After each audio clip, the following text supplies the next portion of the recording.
Hello friends, welcome back to my channel. और आज हम लोग जाने वाले हैं केदारनाथ मंदिर। तो जुड़े रहिए हमारे चैनल के साथ। हम लोग आपको आज दर्शन करवाएंगे केदारनाथ मंदिर के, काल भैरव मंदिर के और शंकराचार्य मंदिर के। तो जल्दी से जल्दी हमारे चैनल को सब्सक्राइब कर दीजिए, वीडियो को लाइक कर दीजिए और बने रहिए हमारे चैनल के साथ।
जय श्री केदार। 400 साल तक बर्फ के अंदर दबा ये मंदिर, जिस पर बड़ी से बड़ी चट्टानें आके गिरती रहीं, फिर भी इस मंदिर को कोई हानि नहीं पहुंची। और फिर जब कई साल बाद बर्फ पिघलने लगी, तब ये मंदिर सामने आया और साइंटिस्ट और जियोलॉजिस्ट इसे सही सलामत देखकर दंग रह गए। एक ऐसा मंदिर जिसके दर्शन करने पर माना जाता है कि मोक्ष के सभी रास्ते खुल जाते हैं, क्योंकि महाभारत के अंत में शिवजी ने स्वयं यहाँ प्रकट होकर पांडवों को स्वर्ग का रास्ता दिखाया था। ये है शिवजी के 12 ज्योतिर्लिंग में से एक माने जाने वाला श्री केदारनाथ मंदिर। यह विशाल मंदिर हिंदुस्तान के सबसे पुराने धार्मिक स्थलों में से एक माना जाता है। केदारनाथ मंदिर का सबसे पहला वर्णन 7वीं सदी में लिखे गए स्कंद पुराण में किया गया था और यह इस बात को दर्शाता है कि यह मंदिर कितना पुराना है। समुद्र के तट से 3584 मीटर ऊपर बसा यह मंदिर एक 6 फीट के ऊंचे पत्थर के प्लेटफॉर्म पर बना है और यहाँ पे आपको सबसे पहले शिवजी के वाहन नंदी जी की एक सुंदर मूर्ति दिखाई देगी। नंदी महाराज के ठीक सामने है मंदिर का मुख्य भाग, जिसमें एक बड़ा सा मंडप बनाया गया है, जिसके बीचों बीच है मंदिर का गर्भगृह, जिसमें बसा हुआ है एक पिरामिड शेप का शिवलिंग। और ऐसा शिवलिंग आपको कहीं देखने को नहीं मिलेगा। बर्फीले पहाड़ों के बीच बसे इस मंदिर से कई हैरान कर देने वाली बातें जुड़ी हुई है।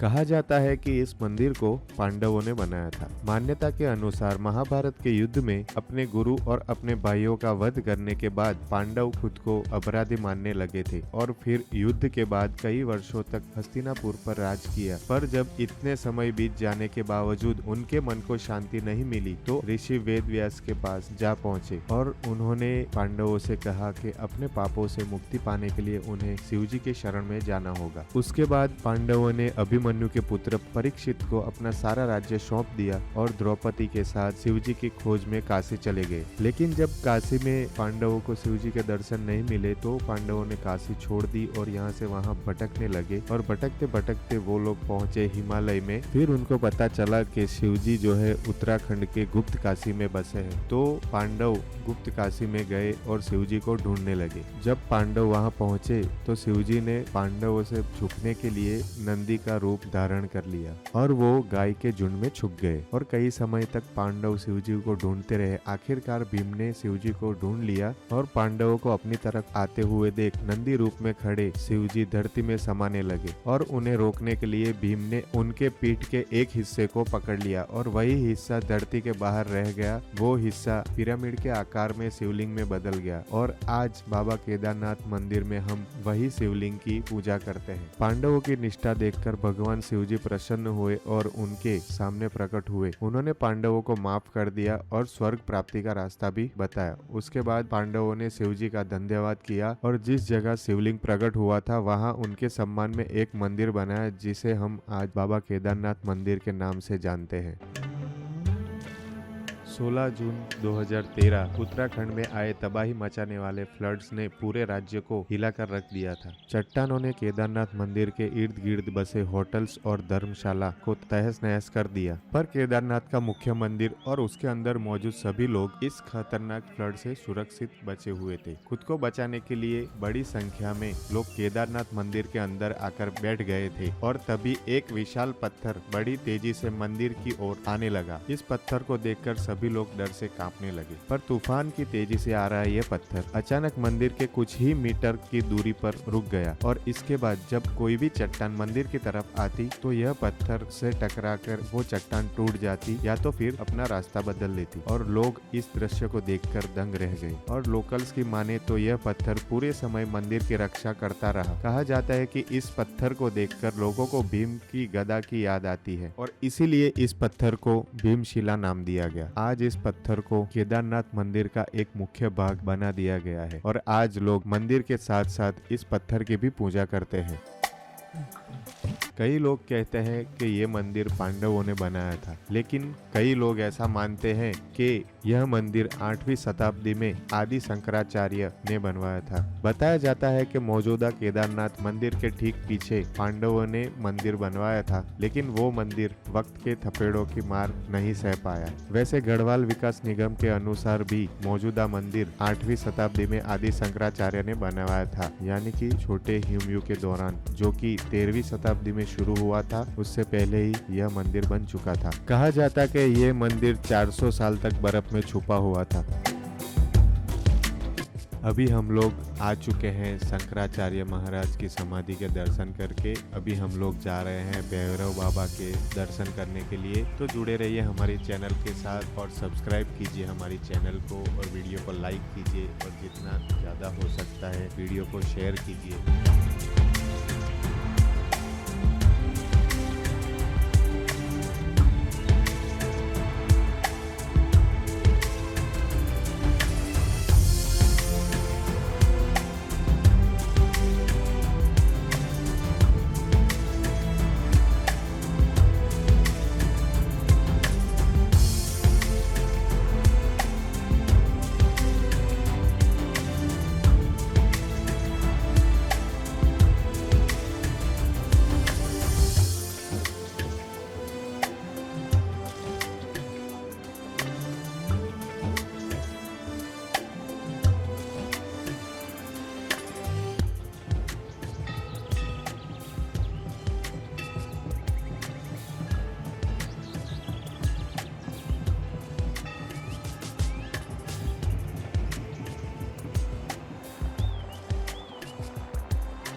कहा जाता है कि शिवजी के रुद्र रूप काल भैरव खुद केदारनाथ मंदिर की रक्षा करते हैं। 3 आंखें, 4 हाथ, गले में खोपड़ी की माला, एक हाथ में त्रिशूल, दूसरे हाथ में डमरू, तीसरे हाथ में पाशा और चौथे हाथ में खोपड़ी, और उनके साथ होता है उनका वाहन काले रंग का कुत्ता। केदारनाथ मंदिर से 500 मीटर की दूरी पर आपको बाबा भैरवनाथ का एक छोटा सा मंदिर दिखाई देगा। यह मंदिर एक खुली जगह पे है जहाँ पर ना ही दीवारें हैं और ना कोई छत, और ऐसा कहा जाता है कि बाबा भैरव मंदिर के दर्शन किए बिना केदारनाथ की यात्रा पूरी नहीं होती। और जब 6 महीने केदारनाथ मंदिर बंद रहता है तो ऐसा माना जाता है कि तब शिवजी अपने काल भैरव अवतार में आकर केदारनाथ मंदिर और उसके आसपास की सभी एरिया की रक्षा करते हैं।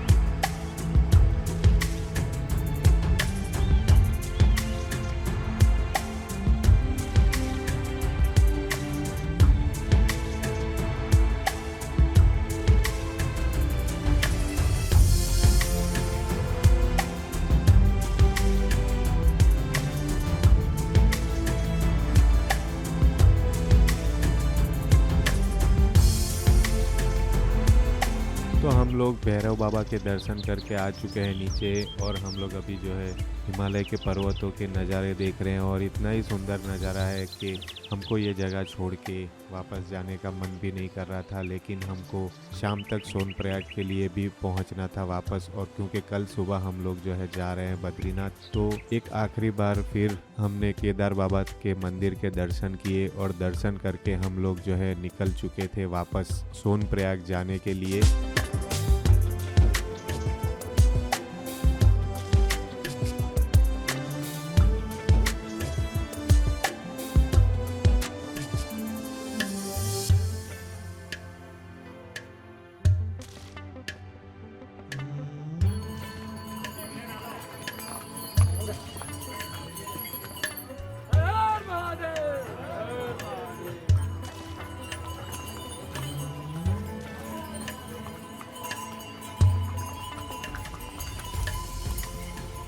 तो हमने यहाँ से सोनप्रयाग जाने के लिए खच्चर बुक करवाए थे, क्योंकि हमारे साथी जो है वो थक चुके थे। लेकिन थोड़ा ही चलते हमने देखा कि बारिश शुरू हो गई थी, और उसकी वजह से खच्चर जो थे वो फिसल रहे थे। तो हम लोग ने डिसाइड किया कि हम लोग खच्चर की सवारी ना करके चलकर ही जाएंगे। तो आप लोग देख सकते हैं हम लोग अभी चल के सोनप्रयाग जा रहे हैं, और जाते जाते बारिश इतनी बढ़ गई थी कि हम तीनों साथी अलग अलग हो चुके थे। लेकिन पप्पू भाई हमको मिले थे सीधे जंगल चट्टी पे। आप लोग देख सकते हैं यहाँ पे बहुत ही बारिश हो रही है। तो दोस्तों आज के लिए इतना ही। हम लोग आपको मिलते हैं दूसरे व्लॉग में, जहां हम लोग जाएंगे बद्रीनाथ। तब तक के लिए टेक केयर, गुड बाय, और चैनल को सब्सक्राइब कर दीजिए, वीडियो को लाइक कर दीजिए। मिलते हैं दूसरे वीडियो में, तब तक के लिए टेक केयर, गुड बाय, जय भोलेनाथ।